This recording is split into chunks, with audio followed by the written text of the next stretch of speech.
سمع الله لمن حمده.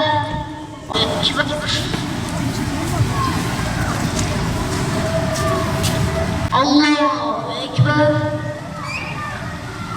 سمع الله أكبر.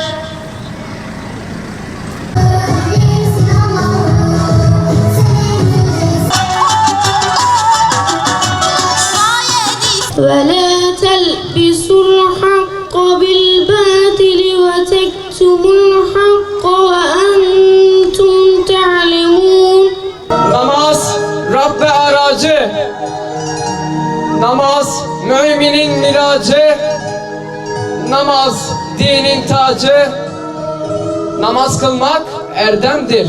Şimdi ise okuyacakları ilahi ve ezgiler için mikrofonu Karaköprü ve Eyüp İlahi ekibine bırakıyorum. Geldi Allahu Ekber, önderimiz peygamber, Kur'an'dır bize rehber, din Süreyya'dan geldi, geldi Allahu Ekber. La ilahe illallah, Muhammed Resulullah, La ilahe illallah, Muhammed Habibullah. Hem sünneti hem de farzı, Allah için kıl namazı. Dostum sen de koşaraktan, Allah için kıl namazı. Abiler sizi seyrediyor ya, inşallah öyle melekler sizi seyrediyor. Çünkü siz öyle güzel bir şey için buraya toplanmışsınız ki şu anda belki böyle tam farkında değilsiniz. Ama biraz büyüdüğünüzde tam anlayacaksınız ki bu sözü daha iyi anlayacaksınız. Program emeği geçen hocalarımıza buradan sizin adınıza teşekkür edeyim. Allah onlardan razı olsun. Allah-u Teala hayırlarını kabul etsin. Mücahitler buradayız değil mi?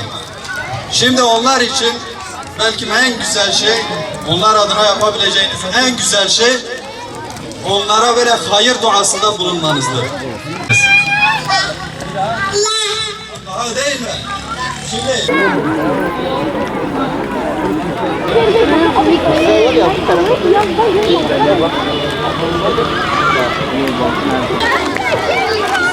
Can güneşin ışınları aya çarpı aydan ışın değil mi? Yiyip içtiklerimiz başka var mı?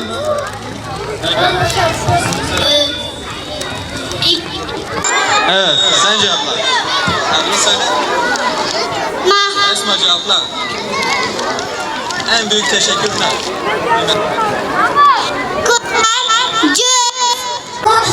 bizi hayvanlardan daha iyi bir şekilde yaratmış. Üstün kılmıştır değil mi? Bu da büyük bir nimet. Evet. Adı Furkan araçlar. Araçlar değil mi? Bilmekler bir parmaklar. Onu yoldan çevirmek isteyen, onu cehenneme götürmek isteyen kimdir?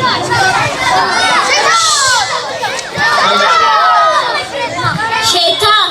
Şeytan değil mi? Sırada ise Hamza Baydili abimizin hazırlamış olduğu yarışma ile sizleri baş başa bırakıyorum. Bir günde kaç vakit namaz var?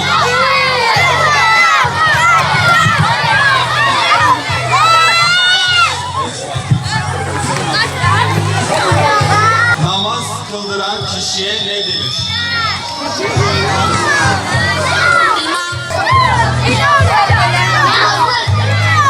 Namazlık secade. Allah'ım bizi bu dünyada şehadet ve iman ile çıkar. Allah'ım bizlere işin ve ahlakın en iyisini nasip eyle.